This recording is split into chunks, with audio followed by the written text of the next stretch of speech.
en Mercadona de Alfara, de lunes a viernes, libra fin de semana.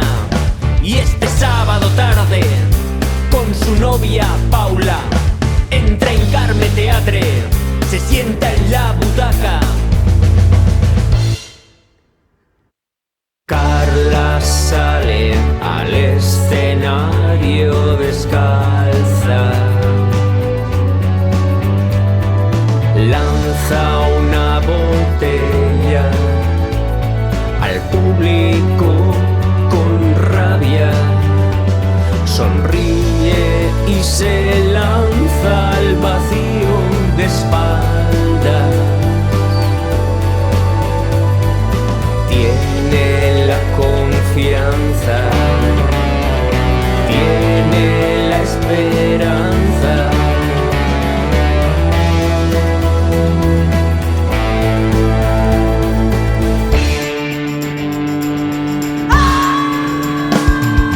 Paula escribe poemas de madrugada, admira a Gloria Fuertes y al grupo Versos con Faldas. Y este sábado tarde, con su novia Sandra, entra en Carme Teatre, se sienta en la butaca. Carla sale al escenario descalza,